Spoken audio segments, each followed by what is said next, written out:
Subscribe to James the Sheriff Dixon, you motherfuckers. What's going on, guys? So what you're about to hear is the podcast that I did with Dan Mills this last weekend. So we tried recording it through a Zoom meeting instead of me going live because I tried to go live on the Discord and it wouldn't let me do the OBS thing, and it started acting up on the call. So what you're about to hear is like there's only 20 minutes where it didn't record, so you're about to hear a majority of the podcast. So instead of deleting it, I thought, why not just upload it entirely? Upload the stuff that I have. So yeah, this is a great podcast. Again, the guest I have again is Dan Mills, and we're bringing back Fun Times with the Sheriff, everybody. So enjoy. So we were talking about the satellite. The alleged it is a satellite in the sense that it is orbiting the Earth. It is not like, it does not seem to be a man-made craft, though it does seem to be artificial. Yeah, we were talking about that it.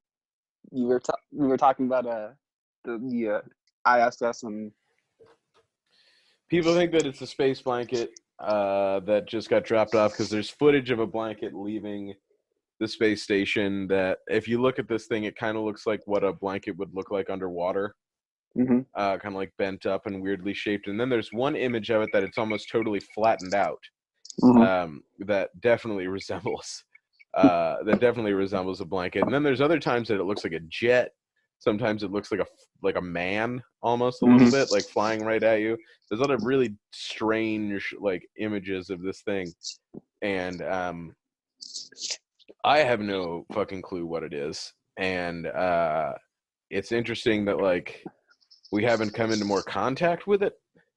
yeah, in the past couple of years, Yeah. or they're just covering it up. Maybe they're covering it up. I mean, maybe they are, maybe they aren't. I mean, what was it, 2 weeks ago when the government was that can just jump like, us right. That can jump us right into that you wanted to talk about. Yeah, that can jump us right into our next conversation. Did you see that video?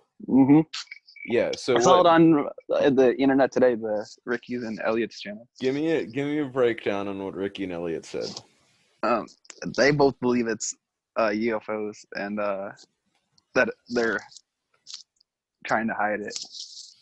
Well, they're not trying to hide it now. They just And with everything that's going on, murder hornets, fire in July, and all that other crap, they're just releasing that onto the fire stuff. in July. What is that?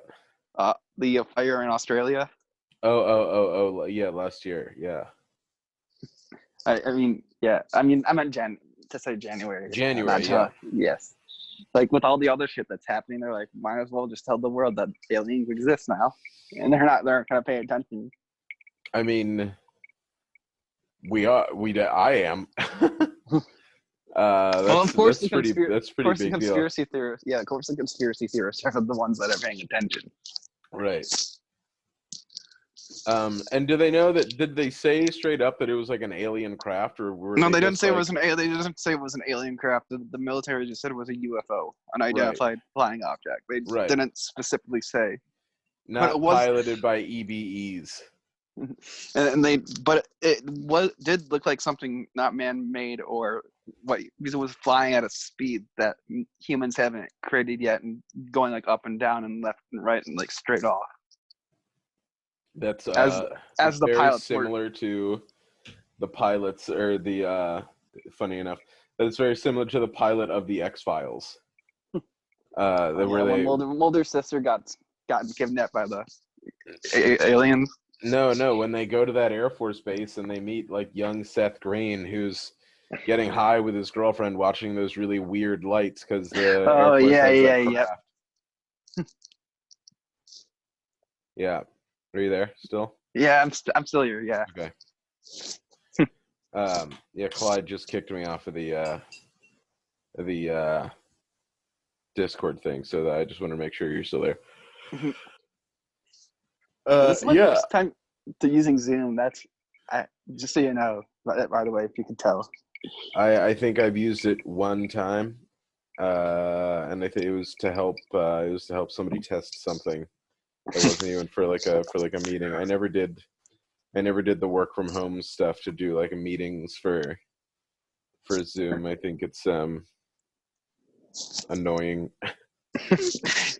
Well, obviously.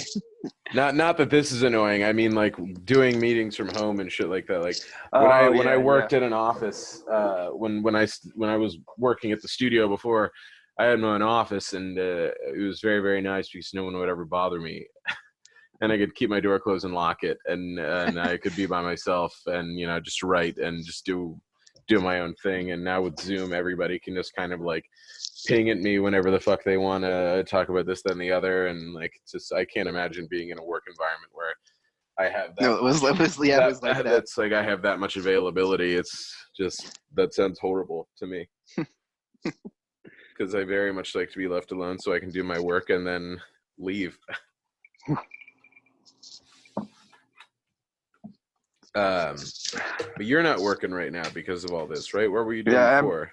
I was the custodian at one of the schools in Pontiac. Oh, nice.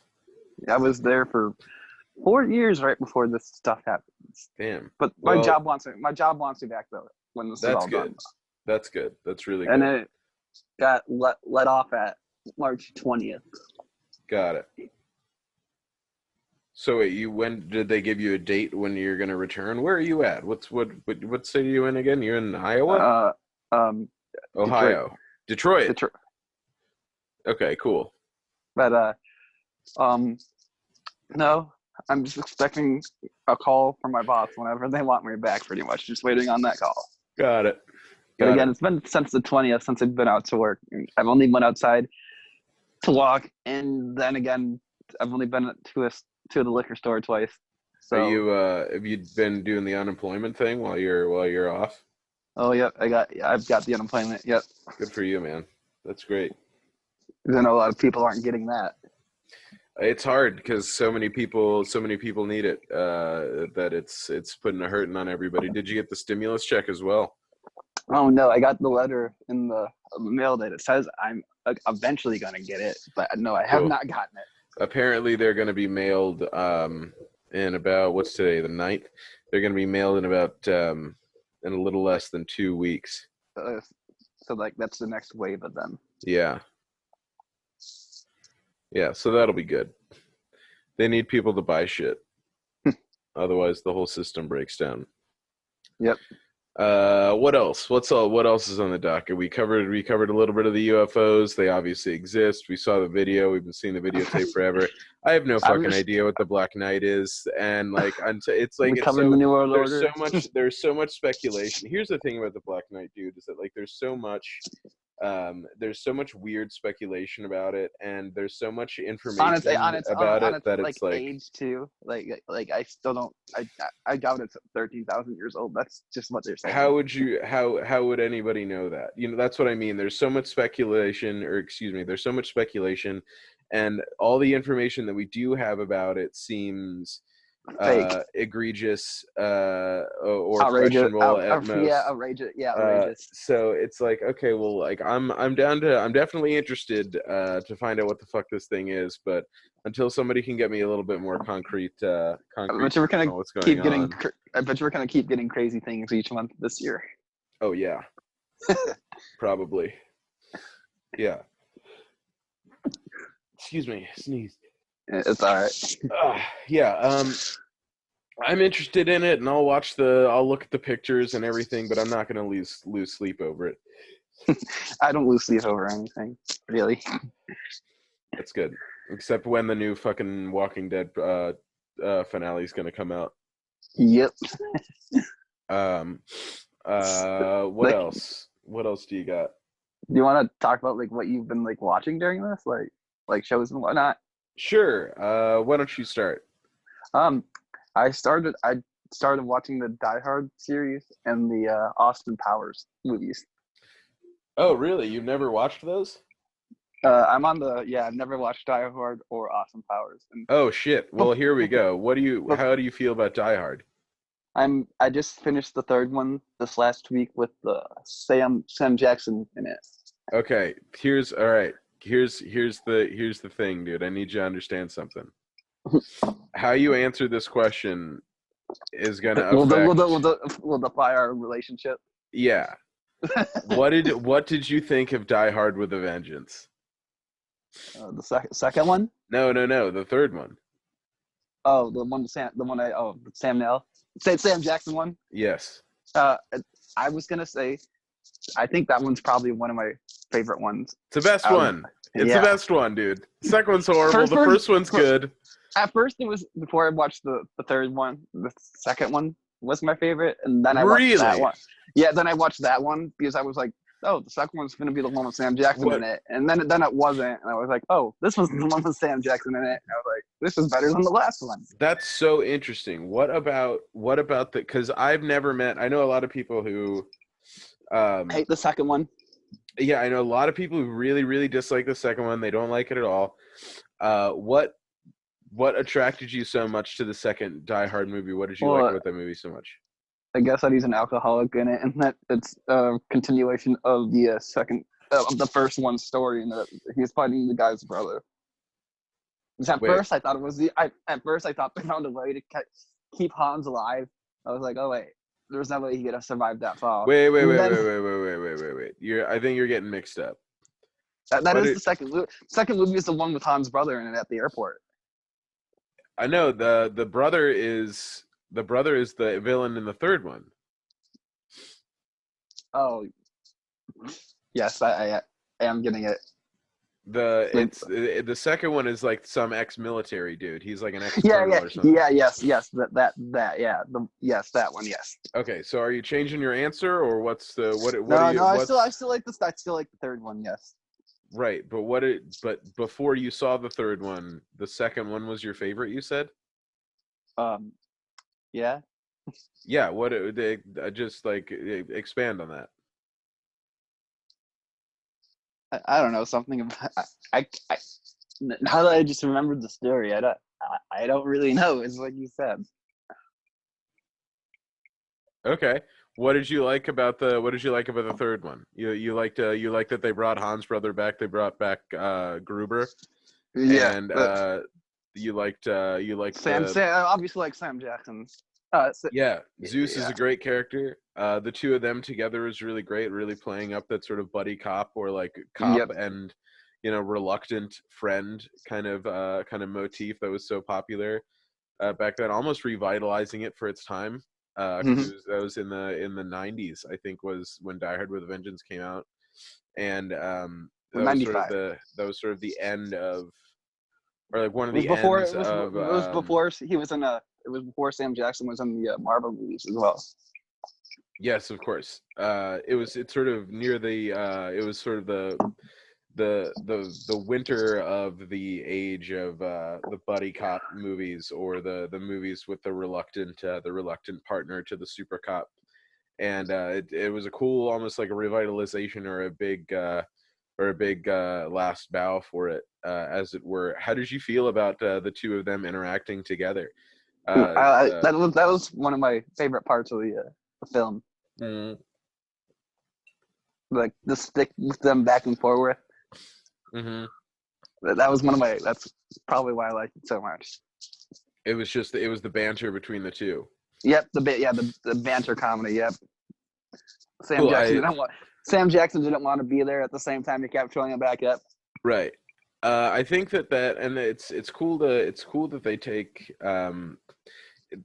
I think one of the reasons why Die Hard with a Vengeance is such a good movie is because Die Hard, the first one, was such a good movie, and they took all the pieces of Die Hard, the first one, the original Die Hard, put them in the third one. Worked so well, and just sort of built them up, and put them into the third one after realizing that like whatever we did in that airport didn't really work for us. So instead of John McClane having like his buddy cop on the radio talking him through stuff, it's a guy that's just like stuck in the car with them. They're handcuffed together, or they're like they're handcuffed together for a big portion of that movie, I think. Aren't they? No, it's in the third one. It's because they're chasing the guy that Oh, puts they're chasing bomb. the guy who just yeah. He's like, if you don't do this together, I'm gonna blow up the thing. So they're Yep. not handcuffed together, but Sam Jackson's literally forced to be with him. they're handcuffed together by circumstance, not literally. They're figuratively handcuffed together. Yep. And that element of vengeance, you know, that element of that being that feud being hard to kill, you know. Yeah. That was really, really great, and that it was a switcheroo. You know, you think that they're just trying to. I like the whole Simon Says thing. Like when he thought there was a bomb in the trash can, he was like, Simon didn't say. Yeah, that was a good part too. All of his guards, like all of his cronies, speaking in American accents was really good. I thought the robbing of the what was it called? Where they had stashed all the gold. Oh yeah, the bank. The Federal Reserve. The Wall Street Bank. Yep. Yeah. That was really, really great. And causing all those explosions to evacuate those portions of the city. It was a really, really good plan. Like in that it was just they took all these elements from the first movie and they were just like, yo, just crank it up. Where a bunch of people in third movies like drop off, this one like made it so they could do another there's another 3, aren't there? Yes, but I don't think they ever got any better. I think Die Hard with a Vengeance was the one that was the best one, and then they didn't. It kept getting too sort of unbelievable, and I think that there were some disputes over the direction of the franchise internally. Oh yeah. That made things difficult. What do you think of this argument? Do you think Die Hard's a Christmas movie or not? Because so far they're all been taking place during Christmas. That's not true. Die Hard with a Vengeance does not take place during Christmas. It takes place in like September. Right before Christmas. Die Hard 1 and I think Die Hard 2 is Christmas time again because he's flying for Christmas. To see his wife, yes. And then Lethal Weapon is Christmas. There's a lot of Christmas stuff. And one of those directors, every one of their movies is a Christmas movie. They all take place on Christmas.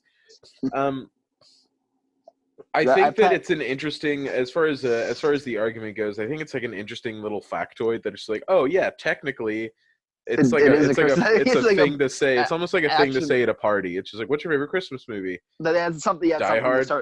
Something to start a conversation at a party. Because the director did say it was a Christmas movie. Yeah, but it's one of those things that it's so old now. Like people have said that so many goddamn times. So yeah, so many times they are everyone. Whoever says that, that's how they get the argument started. Yeah. If anything, that if it was going to be something like that, I would say like Lethal Weapon. Like Lethal Weapon, I think is a better Christmas movie than Die Hard. Just because I think Lethal Weapon is. And you can put any of the Die Hards on it for Christmas, and people would watch it. Yeah, and not to say, well, I realize now that I just like said that Lethal Weapon is better than Die Hard. I don't think it's. I don't know if it's fair to compare them. I think my fans won't hate on you if they won't. I mean, like, come at me if you do. I can back it up. I can back up what I said. I think that there's a really strong and deep emotional component about like post-traumatic stress and about like representation of just like the importance of like mental health, like for men, and like how it's often ignored in Lethal Weapon that doesn't show in Die Hard. Die Hard's also based on a novel, which sets it apart a little differently. I did not know that it was based on the novel. Yeah, it is, and it's pretty different. There's a really cool the movies that made us show on Netflix about Die Hard that is very, very cool of like how they did it all. It's pretty dope. Die Hard's a cool movie, and it did a lot of work to really beef up the action super cop genre. The characters of Murtaugh and Riggs, however, versus the character of John McClane, I think when you have the immediacy of the back and forth and the banter between Riggs and Murtaugh, it adds a little bit more to the movie than just McClane talking on a radio to a guy that he doesn't meet. Which is another reason why Die Hard with a Vengeance works so well, is because they're in the car together. They're not on the radio together. You know what I mean? Yeah. Also,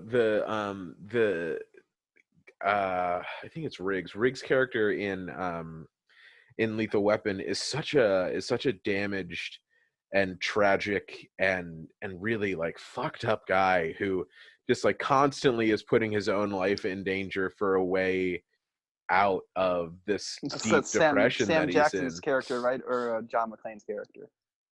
No, I'm talking about Lethal Weapon now. I'm talking about Mel Gibson's character in Lethal Weapon. Okay. And there's I haven't seen Lethal Weapon yet. Oh man, you should see Lethal Weapon, and don't put it on your bad movies thing. Just like put it on your do another fucking weekly thing where you just watch good movies. Yeah, a random movie. I do random movie reviews too. So yeah, holy shit, yeah, watch Lethal Weapon. Lethal Weapon is really incredible. The last 3 of them are on my list to watch before this quarantine's over, along with the John Wick movies, which I have also never seen.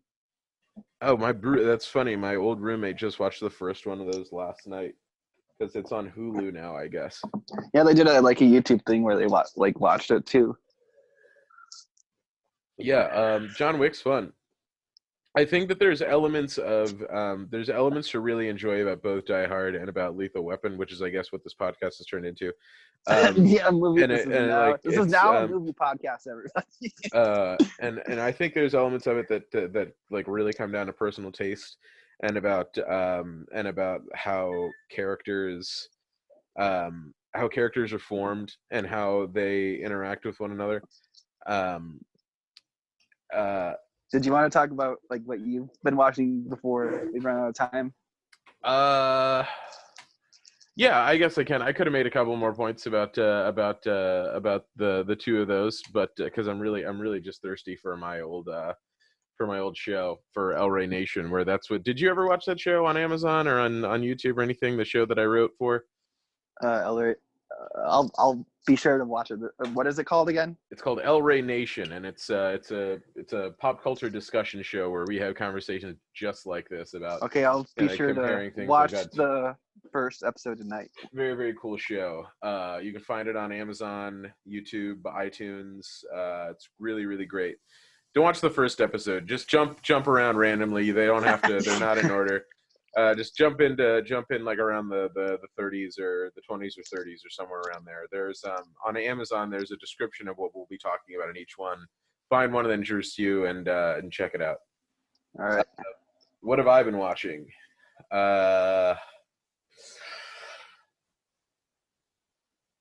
Star Trek. I've been watching Star Trek Deep Space Nine for the first time, which I'm really, really enjoying. I'm really admiring. I know there's that new Picard show on. Yeah, I'm not watching that. I'm not watching that show. I am watching. I know a lot of Trekkies like that show. Yeah, I'm sure that I'm more Star Wars than I'm more Star Wars than Star Trek. They just finished than Trek. They just finished the Clone Wars this last weekend. Oh, I heard that the end of that was very, very good. It was. The last 4 episodes were amazing. I've been watching. I should start watching that. I've been watching it since high school, and it was. I couldn't believe the last episode just aired. I'm 23 and I've been watching it since like 14. Yeah, isn't it wild to grow up with shows like that? It's crazy. Yeah. Yeah, I've been watching a lot of Deep Space Nine, loving it. Watching a lot of Next Generation and like a lot of Picard. It's not that I don't like Picard. I love Picard, and the episodes that I've been watching on the Next Generation have been Picard-heavy episodes. I started watching Euphoria. Euphoria? How is that? It's depressing, as people would say. Is it? Which one is that? It's that Zendaya Amazon show. The one where she's like a drug addict. Yeah, it's the one where she's like a drug addict or whatnot. The rotoscoped one, right? Yep. Yeah, I love that show. It is really I think that show is fucking great. I think that shows the 13 Reasons Why of Amazon. Oh wow, really? I would not say that. Not at all. Well, Wow. I've seen. Well, now that I've seen both, I would say this one is more graphic than that show. But yeah, Are we thinking about the same show? Where the one where Bob Odenkirk plays her dad? Euphoria. Yeah. With Zendaya, right? Where she like a drug addict, right? I can hear you. I'm looking it up. I don't think we're talking about the same. Oh, we're definitely not talking about the same show. Yeah. Oh wait, no, are we? You're watching it on Amazon. Yeah, it's an Amazon original or HBO original, I think. HBO original. Yeah. Okay, we're not talking about the same show, dude. We're not talking about the same fucking show at all. This show is not rotoscoped. I do not watch this show. I do not know who Zendaya is. I do not watch this show. She plays Spider-Man's girlfriend in Homecoming and the first Spider-Man. Oh, she plays MJ. All right, that's fine. No, I was talking about a totally different show that is not as nope, totally different show. You know what though?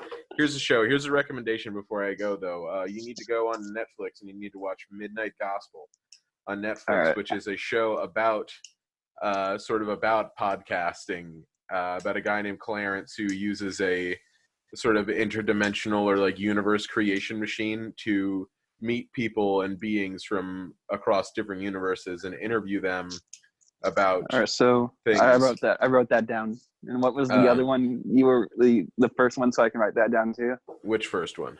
The one that you said you made. Oh, El Rey Nation.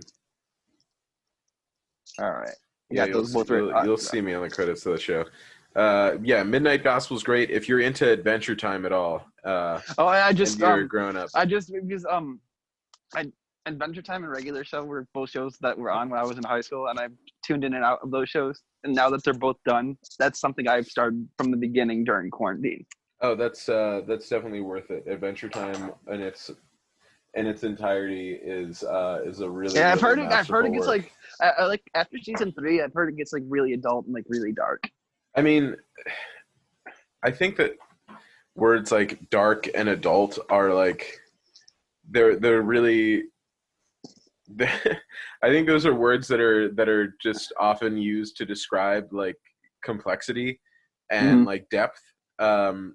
It's for not the characters. It's not a dark show. Like it's a fun like adventure show. There are spookier elements and there are things that do like there are some darker themes, but it doesn't become, it doesn't change into something like horrible and horrifying. Like the most interesting thing about that show is that Finn grows as the show continues. As a character, yeah, like a lot of shows. Well, not just as a character, but like he ages. Unlike a lot of shows for that time too. Yeah. But no, that's a great one. I really love it. But the reason why I bring it up is because Pendleton Ward, the creator of Adventure Time, didn't he get like what? Didn't he get like an HBO deal to continue Adventure Time too? I don't know, but what I'm trying to say is he creates Midnight Gospel as well. Okay. I got both the show recommendations written down. We'll start them tonight. Great. Cool, man. But yeah, this has been good. We talked a little about the weirdies from space. We talked a little about the weirdies from Earth. We talked a little bit about the super cops. And then it turned into a movie podcast for like the last half hour. Yeah. Watch those shows. Let me know how you like them on the Discord. We need to do this again. We need to do this again before I go back to work. Yeah, that'd be great. Well, I'll talk to you on Discord to set another time. For sure. Yep. All right, man. Thanks for having me on. What's your show called again? James the Sheriff Dixon's podcast to the stars. Fun Times with the Sheriff. Fun Times with the Sheriff. I love being on Fun Times with the Sheriff. Thanks, James. right, Thanks see so you. much, Sheriff. Again, Yep, I'm have Dan a- Mills from El Rey Nation and Dan Mills Animal on Twitch. Thanks very much for having me, mate. I'll put your Twitch in the descriptions again, like I did last time. Great. All right, send me the other stuff so I can put this together tonight. Have it uploaded by tomorrow. Yeah. All right. All right. Well, Later on, man. do I just end it? Yeah. I hope you all enjoyed that. So I thought I'd just do like a second outro thing. If y'all tuned out by the end of this, I understand that. But yeah, that was me, and I guess again Dan Mills. I want to say thanks for joining me again, Mills. Yeah. By the time this is uploaded, it'll be already this week. So this coming week, I have another guest coming onto my podcast, and that is my old film school teacher. And yeah, it's going to be a great time. So I hope y'all again like this, and this is me just trying to like wrap this up properly. I don't know what I'm trying to say here, but yeah, hope y'all enjoyed it, and see y'all in the next one. Peace. Right. I just want to shout out an amazing channel, James the Sheriff Dixon. Oh, he's such a great guy, and he is super cool for coming to the show. I'm glad I got to meet him in person, and you should subscribe.